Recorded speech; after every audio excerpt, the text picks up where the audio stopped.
Hi friend, आज हम लोग बात करने वाले हैं वीजी फाइनेंस के स्टॉक के बारे में। इस स्टॉक में आज के दिन आपको फिर से 4.89% का अपर सर्किट लगता हुआ देखने को मिल चुका है। अगर हम लोग इसकी 5 डेज की बात करते हैं तो इस स्टॉक में आपको 16.70% का रिटर्न आता हुआ देखने को मिली है। अगर हम लोग इसकी 1 मंथ की बात करते हैं तो इस स्टॉक में आपको 57.33% का रिटर्न आता हुआ देखने को मिली है। अगर हम लोग इसके 6 मंथ की बात करते हैं तो आप देख सकते हो इस स्टॉक में आपको 131% का रिटर्न 6 मंथ में आता हुआ देखने को मिल चुका है। आज की इस वीडियो में हम लोग बात करने वाले हैं कि क्या आपको इस स्टॉक में अभी भी इन्वेस्ट करना है या इसे अवॉइड करना है। सबसे पहले हम लोग कंपनी के फाइनेंशियल पे नज़र डालने वाले हैं, उसके बाद इसके चार्ट पे चल के समझने वाले हैं कि इस स्टॉक का जो रेजिस्टेंस है वो कौन सी होने वाली है, उसके बाद इसके जो सपोर्ट है वो कौन सी होने वाली है। उसके बाद हम लोग इस स्टॉक के सबसे इंपॉर्टेंट जो डेटा है उस पर नज़र डालेंगे। चलिए हम लोग इसके फाइनेंशियल पे नज़र डालते हैं। कंपनी का जो मार्केट कैप है वो आपको 85.6 करोड़ रुपीज़ का देखने को मिल रहा है। स्टॉक का जो पी रेशियो है वो आपको 43.5 रुपीज़ का देखने को मिल रही है। ROCE की बात करते हैं तो 9.78% का देखने को मिल रहा है। कंपनी का जो बुक वैल्यू है वो आपको 1.64 रुपीज़ का देखने को मिल रही है। ROE की बात करते हैं तो आपको 8.80% का देखने को मिल रहा है और कंपनी का जो फेस वैल्यू है वो आपको 1 रुपीज़ में ट्रेड करता हुआ देखने को मिल रही है।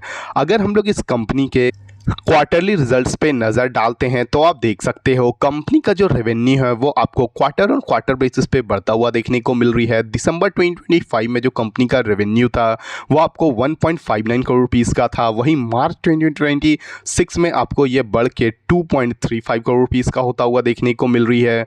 अगर हम लोग इसकी फाइनेंसिंग के प्रॉफिट को देखते हैं तो आप देख सकते हो जो दिसंबर वाले क्वार्टर में आपको ये 1.22 करोड़ रुपीज़ का था, वहीं मार्च 2026 में आपको ये बढ़ के 2.04 करोड़ रुपीज़ का होता हुआ देखने को मिल रही है।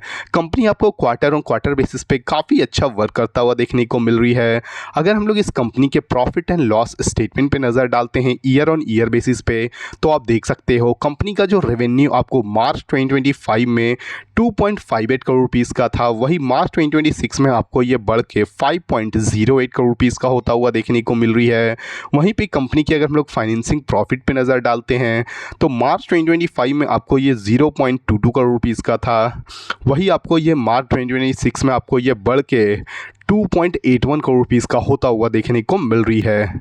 अगर हम लोग इस कंपनी के अगर बैलेंस शीट पे नज़र डालते हैं तो आप देख सकते हो कंपनी का जो इक्विटी कैपिटल है वो भी आपको बढ़ता हुआ देखने को मिल रहा है। मार्च 2024 में आपको ये 8.25 करोड़ रुपीज़ का था, वही मार्च 2025 और मार्च 2026 में आपको ये स्टेबल 14.25 करोड़ रुपीज़ का होता हुआ देखने को मिल रही है। कंपनी की अगर हम लोग रिजर्व्स की बात करते हैं तो आप देख सकते हो मार्च 2025 में आपको ये 7.14 करोड़ रुपीज़ का था, वही मार्च 2026 में आपको ये बढ़ के 9.11 करोड़ रुपीज़ का होता हुआ देखने को मिल रही है। कंपनी की अगर हम लोग बोरिंग की बात करते हैं कि इस कंपनी पे कितना कर्ज है तो मार्च 2025 में कंपनी का जो बोरिंग है वो आपको 12.59 करोड़ रुपीज़ का है, वही मार्च 2026 में आपको ये डिक्लाइन होके 7.25 करोड़ रुपीज़ का होता हुआ देखने को मिल रही है। किसी भी कंपनी का जो बोरिंग है, जो कर्ज है वो कम होती है तो कंपनी के लिए काफ़ी बड़ी पॉजिटिव न्यूज़ मानी जाती है। वहीं पे किसी भी कंपनी का जो रिजर्व बढ़ता वो अगेन कंपनी के लिए काफ़ी बड़ी पॉजिटिव न्यूज़ मानी जाती है।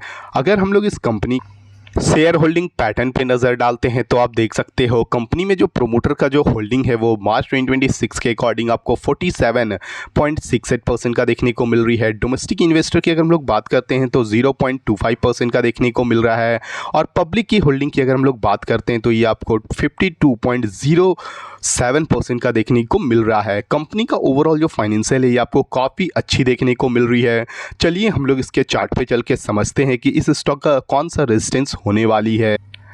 जैसे कि आप देख सकते हैं हम लोग इस स्टॉक के चार्ट के ऊपर आ चुके हैं। ये जो स्टॉक है वो करेंटली अभी आपको 6.01 रुपीज़ के पास ट्रेड करता हुआ देखने को मिल रहा है। स्टॉक का जो सबसे पहला जो रेजिस्टेंस होने वाली है वो आपको 9.86 रुपीज़ की होने वाली है, जो इस स्टॉक का सबसे इंपॉर्टेंट रेजिस्टेंस है। अगर ये स्टॉक आपको इस रेजिस्टेंस को ब्रेकआउट करती है तो फर्दर ये अपने ऑल टाइम जो हाई है इस स्टॉक का आपको 14.84 रुपीज़ तक भी आता हुआ देखने को मिल जाएगी।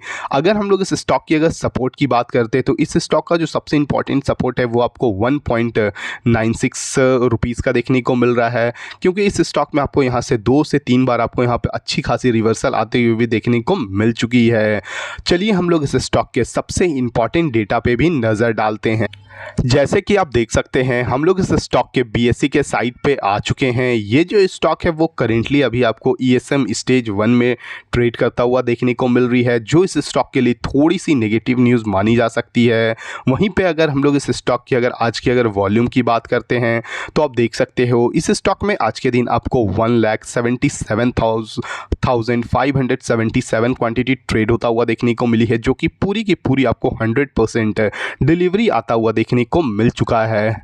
अगर आप इस स्टॉक में इन्वेस्ट करने के बारे में सोच रहे हो या इसमें इन्वेस्ट कर चुके हो तो आपके लिए काफ़ी गुड न्यूज़ मानी जा सकती है, क्योंकि ये स्टॉक आपको शॉर्ट टर्म और लॉन्ग टर्म में काफ़ी अच्छे रिटर्न बनाती हुई भी देखने को मिल जाएगी।